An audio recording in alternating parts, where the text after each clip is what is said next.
ओम श्री परमात्मने नमः। ओम नमो भगवते वासुदेवाय। ओम श्री कृष्णाय नमो नमः। वैशाख मास महात्म्य अध्याय 4 की पावन कथा सुन रहे हैं। मिथिलापति ने पूछा कि हे ब्राह्मण, जब वैशाख मास के धर्म अतिशय सुलभ पुण्य राशि को प्रदान करने वाले, भगवान विष्णु के लिए प्रीतिकारक, चारों पुरुषार्थों की सिद्धि करने वाले, सनातन और वेदोक्त हैं, तब संसार में उनकी प्रसिद्धि कैसे नहीं हुई। यह सुनकर श्रुतदेव जी ने कहा कि हे राजन, इस पृथ्वी पर लौकिक कामना रखने वाले ही मनुष्य अधिक हैं। उनमें से कुछ राजस और कुछ तामस हैं। वे लोग इस संसार के भोगों तथा पुत्र पौत्र आदि संपदाओं की ही अभिलाषा रखते हैं। कहीं किसी प्रकार कभी बड़ी कठिनाई से कोई एक मनुष्य ऐसा मिलता है जो स्वर्गलोक के लिए प्रयत्न करता है, और इसलिए वह यज्ञ आदि पुण्य कर्मों का अनुष्ठान बड़े प्रयत्न से करता है, परंतु मोक्ष की उपासना प्राय कोई नहीं करता है। तुच्छ आशाएं लेकर बहुत से कर्मों का आयोजन करने वाले लोग प्रायः काम्य कर्मों के ही उपासक हैं। यही कारण है कि संसार में राजस और तामस धर्म अधिक विख्यात हो गए, परंतु सात्विक धर्मों की प्रसिद्धि नहीं हुई। ये सात्विक धर्म भगवान विष्णु को प्रसन्न करने वाले हैं, निष्काम भाव से किए जाते हैं और इस लोक और परलोक में सुख प्रदान करते हैं। देव माया से मोहित होने के कारण मूढ़ मनुष्य इन धर्मों को जानते ही नहीं हैं। पूर्व काल की बात है, काशीपुरी में कीर्तिमान नाम से विख्यात एक चक्रवर्ती राजा थे। वे इक्ष्वाकु वंश के भूषण तथा महाराज नृग के पुत्र थे। संसार में उनका बड़ा यश था।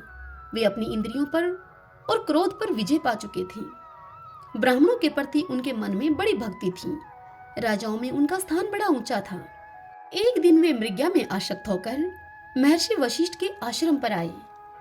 वैशाख की चिलचिलाती हुई धूप में यात्रा करते हुए राजा ने मार्ग में देखा, महात्मा वशिष्ठ के शिष्य जगह जगह अनेक प्रकार के कार्यों में विशेष तत्परता के साथ संलग्न थे। वे कहीं पोशाला बनाते थे और कहीं छाया मंडप, किनारे पर झरनों के जल को रोककर स्वच्छ बावली बनाते थे। कहीं वृक्षों के नीचे बैठे हुए लोगों को वे पंखा डुलाकर उन्हें हवा करते थे, कहीं ऊख देते थे, कहीं सुगंधित पदार्थ को भेंट करते और कहीं फल देते थे। दोपहरी में लोगों को छाता देते और संध्या के समय शरबत पिलाते। कोई शिष्य घनी छाया वाले वन में झाड़ बुहार कर साफ किए हुए आश्रम के प्रांगणों में हितकारक बालुका बिछाते थे और कुछ लोग वृक्षों की शाखा में झूला लटकाते थे। उन्हें देखकर राजा ने उनसे पूछा कि आप लोग कौन हैं? उन्होंने तब उत्तर दिया कि हम लोग महर्षि वशिष्ठ के शिष्य हैं। तब राजा ने उनसे फिर से पूछा, यह सब क्या हो रहा है? तब वे बोले कि ये वैशाख मास में कर्तव्य रूप से बताए गए धर्म हैं, जो धर्म, अर्थ, काम और मोक्ष चारों पुरुषार्थों के साधक हैं। हम लोग गुरुदेव वशिष्ठ की आज्ञा से इन धर्मों का पालन करते हैं। तब राजा ने उनसे पुनः पूछा, इनके अनुष्ठान से मनुष्यों को कौन सा फल मिलता है? किस देवता की प्रसन्नता होती है? तब उन्होंने उत्तर दिया, इस समय इस विषय में हमें बताने का अवकाश नहीं है। आप गुरुजी से ही यथोचित प्रश्न कीजिए। वे महायशस्वी महर्षि इन धर्मों को यथार्थ रूप से जानते हैं। आप उन्हीं से पूछिए। वशिष्ठ जी के शिष्यों से ऐसा उत्तर पाकर राजा शीघ्र ही महर्षि वशिष्ठ के पवित्र आश्रम पर गए। वह आश्रम, जो कि विद्या और योग शक्ति से संपन्न था, वहां पर पहुंचे। राजा को आते हुए देखकर महर्षि वशिष्ठ मन ही मन बड़े प्रसन्न हुए। उन्होंने सेवकों के सहित महात्मा राजा का विधि पूर्वक आतिथ्य सत्कार किया। जब वे आराम से बैठ गए, तब गुरु वशिष्ठ जी से वे प्रसन्नता पूर्वक इस प्रकार बोले। उन्होंने कहा कि भगवान, मैंने मार्ग में आपके शिष्यों के द्वारा परम आश्चर्य में शुभ कर्मों का अनुष्ठान होते देखा है, किंतु उसके संबंध में जब मैंने उनसे प्रश्न किया, तब उन्होंने दूसरी कोई बात न बताकर आपके पास जाने की मुझे आज्ञा दी है। उनकी आज्ञा के अनुसार मैं इस समय आपके समीप आया हूँ। मेरे मन में उन धर्मों को सुनने की बड़ी इच्छा है, अतः आप मुझसे उनका वर्णन करें। यह सुनकर महायशस्वी वशिष्ठ जी ने प्रसन्नता पूर्वक राजा से कहा कि हे राजन, तुम्हारी बुद्धि को उत्तम शिक्षा मिली है, अतः तुम्हारी बुद्धि ने यह उत्तम निश्चय किया है। भगवान विष्णु की कथा के श्रवण और भगवत धर्मों के अनुष्ठान में जो तुम्हारी बुद्धि की आत्यंतिक प्रवृत्ति हुई है, यह तुम्हारे किसी पुण्य का ही फल है। जिसने वैशाख मास में बताए हुए महाधर्मों के द्वारा भगवान श्री हरि की आराधना की है, उसके उन धर्मों से भगवान बहुत संतुष्ट होते हैं और उसे मनोवांछित वस्तु प्रदान करते हैं। संपूर्ण जगत के स्वामी भगवान लक्ष्मीपति समस्त पाप राशि का विनाश करने वाले हैं। वे सूक्ष्म धर्मों से प्रसन्न होते हैं, केवल परिश्रम और धन से नहीं। भगवान विष्णु भक्ति से पूजित होने पर अभिष्ट वस्तु प्रदान करते हैं, इसलिए सदा भगवान विष्णु की भक्ति करनी चाहिए। जगदीश्वर श्री हरि जल से भी पूजा करने पर अशेष कलेश का नाश करते हैं और शीघ्र प्रसन्न होते हैं। वैशाख मास में बताए हुए ये धर्म थोड़े से परिश्रम के द्वारा साध्य होने पर भी भगवान विष्णु के लिए प्रीतिकारक एवं शुभ होने के कारण अधिक व्यय से सिद्ध होने वाले बड़े बड़े यज्ञ आदि कर्मों का भी तिरस्कार करने वाले हैं। अतः हे भोपाल, तुम भी वैशाख मास में बताए हुए धर्मों का पालन करो और तुम्हारे राज्य में निवास करने वाले अन्य सब लोगों से भी तुम उन कल्याणकारी धर्मों का पालन कराओ। इस प्रकार से वैशाख धर्म के पालन की आवश्यकता को शास्त्रों और युक्तियों से भली भांति सिद्ध करके वशिष्ठ जी ने वैशाख मास के सब धर्मों का राजा के समक्ष वर्णन किया। उन सब धर्मों को सुनकर राजा ने गुरु का भक्तिभाव से पूजन किया और फिर घर आकर वे सब धर्मों का विधि पूर्वक पालन करने लगे। देवाधिदेव भगवान विष्णु में भक्ति रखते हुए राजा कीर्तिमान देवेश्वर पद्मनाभ के अतिरिक्त और किसी देवता को नहीं देखते थे। उन्होंने हाथी की पीठ पर नगाड़ा रखकर सिपाहियों से अपने राज्य भर में डंके की चोट करके यह घोषणा करा दी कि मेरे राज्य में जो 8 वर्ष से अधिक की आयु वाला मनुष्य है, उसकी आयु जब तक 80 वर्ष की न हो जाए तब तक मेष राशि में सूर्य के स्थित होने पर यदि वह प्रातःकाल स्नान नहीं करेगा तो मेरे द्वारा दंडनीय, वैद्य और राज्य से निकाल देने योग्य समझा जाएगा।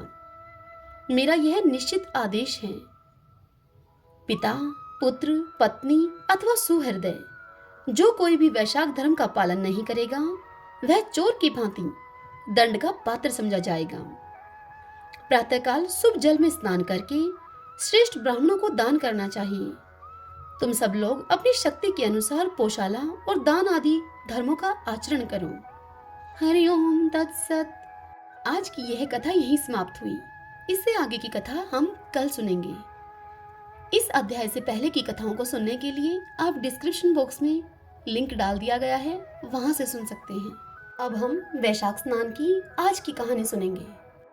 एक पति पत्नी थे। वह लकड़ी का गट्ठर बेचकर अपना पेट भरते थे। वैशाख का महीना आया, सब लोग वैशाख स्नान करने लगे। तब उसकी औरत भी वैशाख नहाने लगी। वह व्यक्ति जंगल से चुनकर लकड़ियों का गट्ठर बनाकर लाता। तब उसकी पत्नी उस गट्ठर से एक लकड़ी रोज निकाल लेती। वह नियम से वैशाख नहा कर आती, आंवला पीपल को सींचती। ऐसा करते हुए अब उसको 1 महीना हो गया। एक दिन उसके पति घर पर नहीं थे। तब वह बची हुई एक लकड़ियों का गट्ठर बनाकर बाजार में बेचने के लिए गई। भगवान का नाम लिया उसने। तब वह लकड़ियां चंदन की हो गई। राजमहल से होकर वह गुजरी तो राजा को चंदन की खुशबू आई। तब उस राजा ने पूछवाया कि इन लकड़ियों की क्या कीमत है, इनकी तुम क्या कीमत लोगी। तब वह बोली कि जितनी आप चाहें दे दें, मुझे तो 5 ब्राह्मण जिमाने हैं, उनको जिमाऊं इतना सामान चाहिए। तत्पश्चात राजा ने नौकरों के साथ 5 ब्राह्मण जिम ले जितना सामान उसके घर भेज दिया। दाल बाटी और चूरमा ब्राह्मणों को जिमाया और दक्षिणा दी उन्हें। उसे ब्राह्मणों का आशीर्वाद मिला। पति का गट्ठर बिका नहीं तो उसको आने में देरी हो गई। इधर ब्राह्मणों व भगवान के आशीर्वाद से झोपड़ी अब महल में बदल गई। रसोई में 36 पकवान तैयार हो गए। पति गट्ठर बेचकर जब घर आया तो उसे झोपड़ी नहीं दिखी। तब वह पड़ोसन से पूछने लगा कि मेरा घर कहाँ है, मेरी झोपड़ी मुझे दिख नहीं रही है। तब उसकी पड़ोसन बोली कि तुम तो लकड़ियां बेचते रहते हो, तुम्हारी पत्नी स्नान, ध्यान, पाठ, पूजा करती है, ब्राह्मण जिमाती है, बाकी तुम ही जानो। इतने में उसकी पत्नी बाहर आ गई। पति से बोली कि ये ही अपना घर है। पति को बड़ा गुस्सा आया और वह बोला कि तूने चोरी की या फिर डाका डाला जिससे कि तुझे अचानक इतना धन मिल गया। तब वह कहने लगी कि मैंने तो वैशाख स्नान किया है, बड़ पीपल को सींचा है, उसी का फल भगवान ने मुझे दिया है। ब्राह्मण जिमाने के लिए रोज आप जो जंगल से लकड़ियों का गट्ठर लाया करते थे, उसी में से एक लकड़ी मैं निकाल लिया करती थी। वह लकड़ियां भगवान की कृपा से चंदन की हो गई। बेचने उनको मैं गई, तब राजा ने गट्ठर मांगा। मैंने राजा से सूखा सामान मांगा, जिससे मैंने ब्राह्मणों को जिमाया और उन्हें दक्षिणा दी। ब्राह्मणों ने मुझे आशीर्वाद दिया, उसका फल भगवान ने हमें दिया। तब पति को यह तसल्ली हुई। दोनों पति पत्नी ने साथ में भोजन किया, महलों में वास किया। हे भगवान, जैसे उन पति पत्नी के आपने भंडार भरे, वैसे सबके भरना।